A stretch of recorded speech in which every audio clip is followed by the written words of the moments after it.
मार्च 2023 में एक बड़ा इंटरेस्टिंग केस हमारे सामने आता है जहां पर इलाहाबाद हाई कोर्ट खुद सुप्रीम कोर्ट के पास जाता है और कहता है कि हमें बचा लो,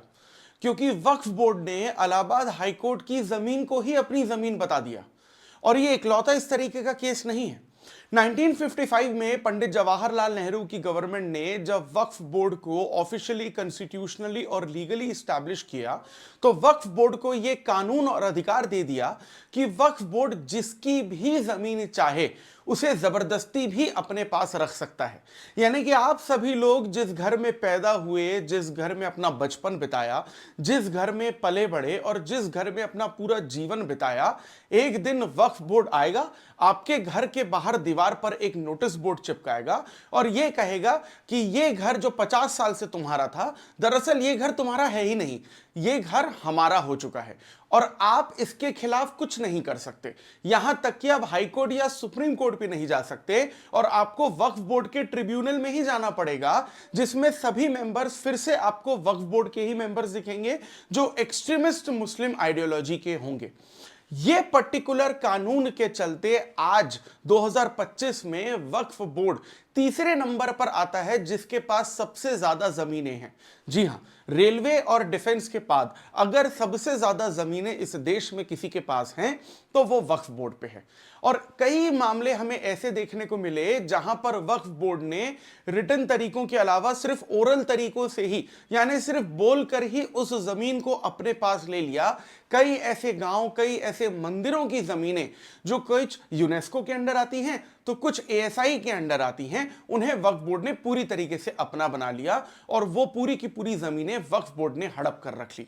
लेकिन फाइनली 2025 में नरेंद्र मोदी की सरकार ने वक्फ बोर्ड के इन नियमों को लगभग पूरी तरीके से खत्म कर दिया और वक्फ बोर्ड के नियमों को खत्म करने का फैसला जब पार्लियामेंट ने लिया तो पार्लियामेंट में लिए गए इस फैसले की आग हमें पश्चिम बंगाल में देखने को मिलती है और वक्फ बोर्ड के कानूनों में किए गए बदलाव के खिलाफ पश्चिम बंगाल के मुर्शिदाबाद में हमें हिंसा देखने को मिलती है। तो यहां पर यह वक्फ बोर्ड है क्या, इसका क्या इतिहास रहा है, इस चीज को आज के हम वीडियो में डिटेल में जानने और समझने की कोशिश करेंगे और पश्चिम बंगाल में यह हिंसा किस हद तक जा चुकी है और पश्चिम बंगाल की मुख्यमंत्री क्यों ऐसा कह रही हैं कि वो वक्फ बोर्ड को किसी भी तरीके से बंगाल में इंप्लीमेंट नहीं होने देंगी। इन सभी चीजों को आज के इस वीडियो में हम डिटेल में और आसान भाषा में समझने की कोशिश करेंगे। वेलकम टू बदलाव आईएएस, दिस इज अनुभव दीपानी। तो जैसे ही यहां पर वक्फ बोर्ड की खबर आती है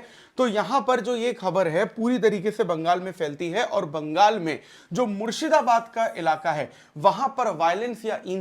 हिंसा बहुत ज्यादा तरीके से फैल जाती है। यहां तक कि जो नेशनल हाईवे 12 है जो बंगाल से होकर गुजरता है, वहां पर मुर्शिदाबाद के एक्सट्रीमिस्ट आइडियोलॉजी के मुस्लिम्स ने उस नेशनल हाईवे को पूरी तरीके से ब्लॉक कर दिया, ट्रैफिक पर बहुत ज्यादा डिस्टर्बेंस किया। यहां तक कि जो लोकल मेंबर ऑफ पार्लियामेंट थे बीजेपी के, उस लोकल मेंबर ऑफ पार्लियामेंट के घर पर भी यहां पर पूरी तरीके से हमला किया गया, रेलवे स्टेशन तक को नुकसान पहुंचाया गया। किस तरीके की आगजनी की जा रही है यहां पर आपको देखने को मिल रहा है। कुछ लोगों की इसमें मौत भी हुई है और कई लोग इस पर्टिकुलर हिंसा में घायल भी हुए हैं। अब देखिए, सीधी सी बात है, ममता बनर्जी का क्या रिस्पांस होने वाला था ये तो हम सभी लोगों को पता है, क्योंकि हम ये सब जानते हैं कि पश्चिम बंगाल में ममता बनर्जी की तृणमूल कांग्रेस की सरकार सिर्फ और सिर्फ मुसलमानों के वोट बैंक पर टिकी हुई है। इसीलिए अपने वोट बैंक को बचाने के लिए ममता बनर्जी ने वक्फ बोर्ड के द्वारा किए गए जो अनएथिकल जमीन हड़पने के मामले हैं उनको पूरी तरीके से इग्नोर कर दिया और यह कहा कि वक्फ बोर्ड का जो भी कानून है जो बदला गया है वो किसी भी तरीके से बंगाल में इंप्लीमेंट नहीं किया जाएगा। यानी बंगाल में वक्फ बोर्ड जैसा भी था बिल्कुल वैसा ही यहां पर चलता रहेगा। देखिए, वो बात अलग है यहां पर कि अब पीआईएल फाइल की गई है, सुप्रीम कोर्ट और हाई कोर्ट में केसेस भी चलेंगे, लेकिन पश्चिम बंगाल की सरकार तो इस पर्टिकुलर हिंसा को रोक नहीं पा रही थी, या फिर यह कहना चाहिए कि पश्चिम बंगाल की सरकार इस हिंसा को रोकना ही नहीं चाह रही थी। तो यहां पर कैलकाटा हाई कोर्ट सामने आता है और कैलकाटा हाई कोर्ट ने आर्म्ड फोर्सेस को यह ऑर्डर दिया होम मिनिस्ट्री के थ्रू कि कम से कम आर्म्ड फोर्सेस का डिप्लॉयमेंट जो है, जिसमें बॉर्डर सिक्योरिटी फोर्सेस को स्पेशली इन्वाइट किया गया और यह कहा गया कि अब कम से कम आप ही बंगाल में डिप्लॉय हो जाइए और बंगाल की इस हिंसा को रोकने की कोशिश करिए। तो देखिए, सबसे पहले हमें यह समझने की जरूरत है कि वक्फ बोर्ड का मतलब क्या होता है, वक्फ प्रॉपर्टी का मतलब क्या होता है। थोड़ा सा हिस्टोरिकल बैकग्राउंड में इसको डिटेल में समझने की कोशिश करते हैं। देखिए, वक्फ बेसिकली एक ऐसी प्रॉपर्टी कहलाती है जब कोई भी मुस्लिम अपने पर्टिकुलर रिलीजन को किसी भी रिलीजियस पर्पस से, किसी भी प्राइवेट पर्पस से, अगर अपने रिलीजन को वो पूरी तरीके से डोनेट कर देता है। और ये जो वक्फ की प्रॉपर्टी है वो मोबाइल और इमोबाइल यानी कि चल और अचल संपत्ति दोनों हो सकती है। और जब किसी भी प्रॉपर्टी को वक्फ के नाम कर दिया जाता है तो यह कहा जाता है कि अब यह प्रॉपर्टी भगवान के नाम कर दी गई है, यानी कि यह प्रॉपर्टी अल्लाह के नाम कर दी गई है और उनसे यह प्रॉपर्टी कभी भी वापस नहीं ली जा सकती। इंटरेस्टिंग चीज इसमें यह है कि रिटन डीड से या फिर लीगल इंस्ट्रूमेंट से या फिर ओरली भी अगर वक्फ ये कह दे कि भाई ये जो जमीन जिस पर तुम रह रहे हो अब ये जमीन मेरी हो चुकी है, इसका मतलब ये जमीन उनकी हो चुकी है। यहां पर बेसिकली ये जो कंट्रोवर्सी है वो शुरू होती है, क्योंकि इसका बेसिकली जो एस्टैब्लिशमेंट किया गया था वो इसलिए किया गया था कि कोई भी मुस्लिम पर्सन अगर अपनी प्रॉपर्टी को वक्फ किसी तरीके से डिक्लेयर करना चाहता है तो वो कर सकता है, लेकिन अपने पावर्स का मिसयूज करते हुए वक्फ बोर्ड इस तरीके से हद तक चला गया कि जबरदस्ती भी लोगों की जो जमीनें हैं वो पूरी तरीके से छीनने लगा। और इसके कई उदाहरण, कई एग्जाम्पल पिछले 50 से 70 सालों में हमें इस देश में देखने को मिले हैं। तो सबसे पहले हम लोग ये समझने की कोशिश करते हैं कि ये जो वक्फ शब्द है इसका ओरिजिनेशन कहां से हुआ है, इसका इतिहास कहां से शुरू हुआ है। तो इसके लिए हमें सबसे पहले मिडाइवल हिस्ट्री की तरफ जाना पड़ेगा। मिडाइवल हिस्ट्री में 1206 में जब दिल्ली सल्तनत को स्टैब्लिश किया गया था, वहीं से वक्फ बोर्ड की जो जड़ें हैं उनकी शुरुआत होती है। क्योंकि दिल्ली सल्तनत में एक सुल्तान थे जिनका नाम था सुल्तान मुइजुद्दीन, और उन्होंने बेसिकली जामा मस्जिद, मुल्तान की जो जामा मस्जिद है उस पूरे के पूरे गांव को, एक पूरे के पूरे गांव को मुल्तान की जामा मस्जिद के नाम कर दिया था। और यहीं से बेसिकली हमें क्या है कि जो वक्फ ओरिजिनेशन है उसका ओरिजिनेशन देखने को मिलता है। और मुसलमान वक्फ वैलिडेशन एक्ट 1913 में यहां पर सबसे पहली बार हमें देखने को मिलता है कि इंडिया में किसी भी तरीके से इंप्लीमेंट किया गया था ब्रिटिशर्स के दौरान। और दिल्ली सल्तनत से जो कहानी चलती रहती है वो 1913 तक चलती है। यहां तक कि आज के भारत में भी अगर आप देखते हैं तो वक्फ की सबसे ज्यादा प्रॉपर्टीज आपको उत्तर प्रदेश में देखने को मिलती है 27%, बंगाल में ये 9% और पंजाब जहां पर मुस्लिम माइनॉरिटी में है वहां पर भी आपको 9% के आसपास ही देखने को मिलती है। ऐसे कई उदाहरण हमें देखने को मिलते हैं जहां पर जमीनें तो छोड़िए, चल अचल संपत्ति की तो बात ही दूर की हो गई, लेकिन मंदिरों को और मंदिरों की जो जमीन है उसको भी वक्फ बोर्ड ने पूरी तरीके से अपने साथ शामिल कर दिया। जिस तरीके से इस वीडियो के शुरुआत में मैंने आपको बताया कि इलाहाबाद हाईकोर्ट की जमीन को भी वक्फ बोर्ड ने मार्च 2023 में अपना बता दिया था, जबकि यह वक्फ बोर्ड आजादी के बाद 1955 में पंडित नेहरू के द्वारा बनाया गया। और जो इलाहाबाद हाईकोर्ट है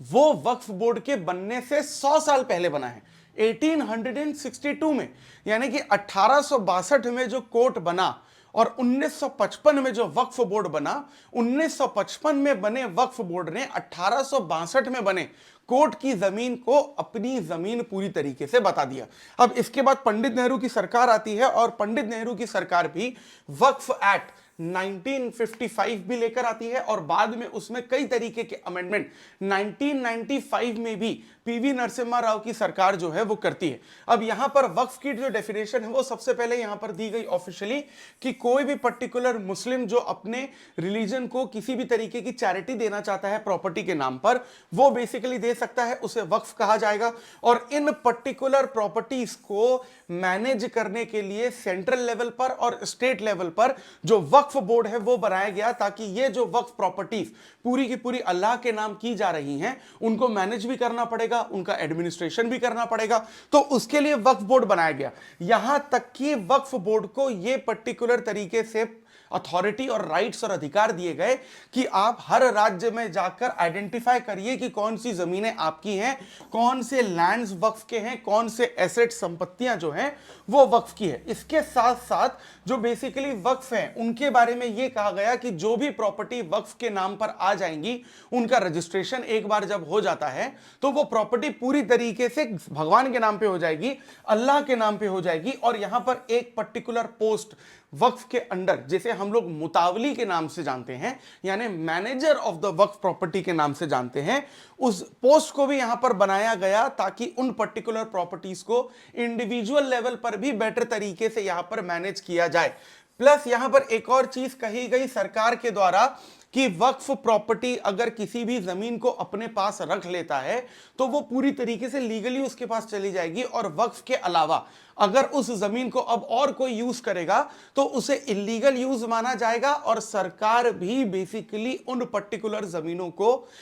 वापस करेगी वक्फ को, यानी वक्फ की एक तरीके से मदद करेगी। अब यहां पर एक और चीज ये कहेगी कि एक बार जब भी कोई प्रॉपर्टी पूरी तरीके से वक्फ के पास आ जाती है तो वो किसी और को ट्रांसफर की ही नहीं जा सकती, यानी किसी और को बेची ही नहीं जा सकती, उसको सिर्फ किराए पर चढ़ाया जा सकता है। यानी वक्फ बोर्ड की आमदनी का एक तरीके से जरिया जो है वो सरकार निकाल कर गई थी 1955 में भी और 1995 में भी। प्लस अगर कोई भी ऐसा पर्सन है जिसको ये लगता है कि भाई मेरी जमीन को जबरदस्ती वक्फ ने हथिया लिया है, तो उस पर्टिकुलर पर्सन को ये अधिकार तक नहीं दिया गया कि तुम हाई कोर्ट या सुप्रीम कोर्ट चले जाओ और अपनी जमीन के लिए लड़ाई लड़ो। अगर आपको अपनी जमीन के लिए लड़ाई लड़नी है तो उस बेचारे व्यक्ति को वक्फ के ट्रिब्यूनल में जाना पड़ेगा, जिसमें अगेन आपको सारे मेंबर मुस्लिम ही देखने को मिलेंगे और सारे के सारे मेंबर्स आपको वक्फ के ही देखने को मिलेंगे। प्लस यहां पर यह चीज कहा गया कि ट्रांसपेरेंसी जो है बहुत ज्यादा जरूरी नहीं है, क्योंकि अगर आप 1995 के एक्ट को देखते हैं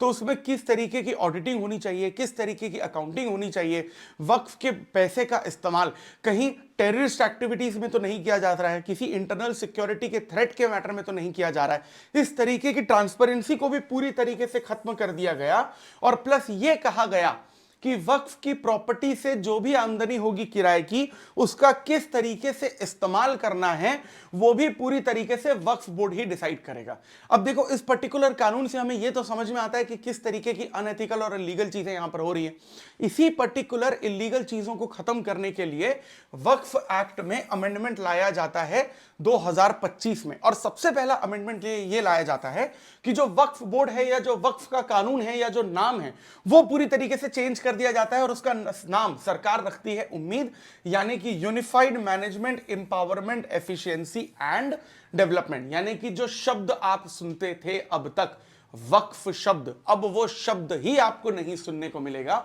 जड़ से खत्म कर दिया गया है इसे। प्लस इसमें यह भी बोला गया कि अगर आपको ट्रिब्यूनल रखना भी है जिसमें बेसिकली कोई एक पर्टिकुलर पर्सन जो अपनी जमीन वक्फ बोर्ड को नहीं देना चाहता था और उसकी जमीन ले ली गई है और उसे लड़ाई लड़नी है, और अगर वो ट्रिब्यूनल में जाना चाहता है तो उस ट्रिब्यूनल में आपको अब सिर्फ मुस्लिम्स देखने को नहीं मिलेंगे, उसमें नॉन मुस्लिम्स भी देखने को मिलेंगे जिन्हें कानून की अच्छी जानकारी होगी, जो सिविल लॉस के जानकार होंगे, जो जमीन के कानूनों के बारे में बेहतर तरीके से जानते होंगे। और ये जो बेसिकली नॉन मुस्लिम है, नॉन मुस्लिम आपको सेंट्रल और स्टेट लेवल दोनों के वक्फ बोर्ड में आपको देखने को मिलेगी। प्लस यहां पर एक और चीज ये कह दी गई कि वक्फ बोर्ड अब से पहले, यानी 2013 से पहले जो भी कर रहा था, 2013 से पहले जो नॉन मुस्लिम्स की भी बेसिकली जमीनें थी जो उनको अपने अंडर ले लेता था, उनकी जमीनें उनको वापस की जाएंगी। यानी कि अगर मैं मुस्लिम नहीं हूं और मेरी जमीन वक्फ बोर्ड ने ले ली है मुझसे जबरदस्ती, तो वो जमीनें उन हिंदुओं को वापस की जाएगी, उन सिखों को, क्रिश्चियन को, नॉन मुस्लिम्स को वापस की जाएगी। क्योंकि वक्फ का जो ओरिजिनल डेफिनेशन था वो ये था कि कोई मुस्लिम चाहे सिर्फ मुस्लिम तो अपनी मर्जी से अपनी जमीन को दान कर सकता है, जबरदस्ती किसी की जमीन नहीं छीनी जाएगी, और नॉन मुस्लिम की तो छीनी ही नहीं जाएगी, किसी तरीके का सवाल ही पैदा नहीं होता। यहां तक कि वक्फ एक्ट जो ओरिजिनल वाला था 55 और 95 का, उसका जो सेक्शन 40 है उसको भी पूरी तरीके से यहां पर अमेंड कर दिया गया है, और यह कहा गया है कि अगर वक्फ का जो लैंड हो जाता है उसका, वो पूरी तरीके से प्रॉपर्टी उसकी ही नहीं कहलाई जाएगी, यानी उसमें भी अलग अलग तरीके के चेंजेस जो हैं वो किए जाएंगे। यानी कि पूरा रेस्ट्रिक्शन या पूरी अथॉरिटी सिर्फ वक्फ बोर्ड की नहीं होगी वक्फ की प्रॉपर्टी में, उसमें और फ्लेक्सिबिलिटी यहां पर लाई जाएगी। प्लस इनहेरिटेंस जो राइट्स हैं उनको भी यहां पर शामिल किया गया है। उदाहरण के तौर पर मान लीजिए कि अगर कोई जमीन है और वो वक्फ बोर्ड ने अपने पास ले ली है अब 2025 के बाद, या फिर इससे पहले भी जो किए हैं उसमें ये चेंजेस किए जाएंगे। तो उदाहरण के लिए आज लेते हैं कि 2025 में कोई जमीन है जो वक्फ बोर्ड ने अपने पास ले ली है, लेकिन उस जमीन में प्रॉपर्टी डिस्ट्रीब्यूशन तो होता है सभी लोगों का। यानी कि अगर उस जमीन में किसी भी महिला का नाम है, चाहे वो अनमैरिड है, चाहे वो डिवोर्स्ड है, तो उसका हिस्सा पहले उसे दिया जाएगा। या फिर उस जमीनों में किसी अगर बच्चे का, नाबालिग का भी अधिकार बनता है, तो वो अधिकार भी उस बच्चे को दिया जाएगा। यानी महिलाओं के और बच्चों के जो प्रॉपर्टी के राइट्स है अब वायलेट नहीं होंगे। किसी जमीन में जो वक्फ के पास जा रही है, महिलाओं का और बच्चों का अधिकार उन्हें दिया जाएगा, वो जमीनें उन्हें दी जाएंगी। जो बची हुई जमीन है वो अब वक्फ बोर्ड के पास जाएगी। और यहां पर जो 1963 का एप्लीकेशन टू लिमिटेशन एक्ट था, उसमें भी पूरी तरीके से यहां पर अमेंडमेंट कर दिया गया है। यानी इससे पहले की भी जो प्रॉपर्टीज थी, इसके पहले की भी जो जमीनें थी जिस पे डिस्प्यूट चल रहे थे, उन डिस्प्यूट्स को भी पूरी तरीके से यहां पर सॉल्व किया जाएगा। प्लस अब जो डिस्प्यूट हमारे सामने है वक्फ प्रॉपर्टी से रिलेटेड, उसे बेसिकली सीनियर गवर्नमेंट ऑफिशियल के सामने सॉल्व किया जाएगा। यानी सरकार ने भी अपने पास अधिकार रख लिया है वक्फ की प्रॉपर्टी के डिस्प्यूट को सॉल्व करने का। साथ ही साथ सरकार ने यह भी कहा है कि अब अगर किसी व्यक्ति की जमीन जबरदस्ती हड़पी जाती है तो सिर्फ आप ट्रिब्यूनल में नहीं जा सकते, अगर आप चाहें तो हाई कोर्ट में भी जाकर आप केस कर सकते हैं और हाई कोर्ट जो डिसीजन देगा वो सभी पर इंप्लीमेंट होगा। प्लस एक बड़ी चीज, ट्रांसपेरेंसी यहां पर लाने का काम किया है। यानी कि कोई भी ऐसी वक्फ की अब प्रॉपर्टी जिससे उनको या वक्फ बोर्ड को 1 लाख रुपए से ज्यादा की इनकम होती है, क्योंकि वक्फ की प्रॉपर्टी को पहले तो बेच नहीं सकते थे, सिर्फ किराए पे ही चढ़ाते थे, रेंट पे देते थे। लेकिन अगर वो किराए से या रेंट से आमदनी अब 1 लाख रुपए से ऊपर होती है, तो controller and auditor general of India यानी कि CAG, जो कॉन्स्टिट्यूशन के आर्टिकल 148 में आते हैं, जो गवर्नमेंट के हर एक्सपेंडिचर का ऑडिट करते हैं, वही सेंट्रल CAG और वही स्टेट CAG अब वक्फ बोर्ड की प्रॉपर्टी से की गई आमदनी की भी ऑडिटिंग करेंगे। यानी कि पूरी तरीके से जो ट्रांसपेरेंसी है वो यहां पर इंप्लीमेंट अब की जाएगी। तो ये चेंजेस जो हैं यहां पर मोदी सरकार ने किए हैं और इसी के खिलाफ बंगाल में हमें वायलेंस होता हुआ दिख रहा है। तो आप वक्फ बोर्ड के फेवर में हैं या अगेंस्ट में हैं? जो सरकार ने अमेंडमेंट लेकर आई है वक्फ बोर्ड की प्रॉपर्टी के कानूनों में, आप सरकार के द्वारा लाए गए बदलाव और अमेंडमेंट के फेवर में हैं या अगेंस्ट में हैं? कमेंट सेक्शन में जरूर बताइएगा और अपने पर्टिकुलर जवाब का कारण भी हमें बताइएगा। हमें आपके कमेंट का जरूर इंतजार रहेगा। और इसी तरीके के इंपॉर्टेंट टॉपिक्स को अगर आप डिटेल में और आसान भाषा में समझना चाहते हैं, जो आपकी यूपीएससी सिविल सर्विसेज एग्जामिनेशन की प्रिपरेशन को और आसान बना सकता है, तो उसके लिए लगातार हमारे साथ जुड़े रहिए। और इसी तरीके के बेबाक कंटेंट को अगर आप लगातार कंज्यूम करना चाहते हैं, so do subscribe to Badlav IAS YouTube channel. This is Anubhav Dipani signing off. I will see you in the next video. Thank you very much.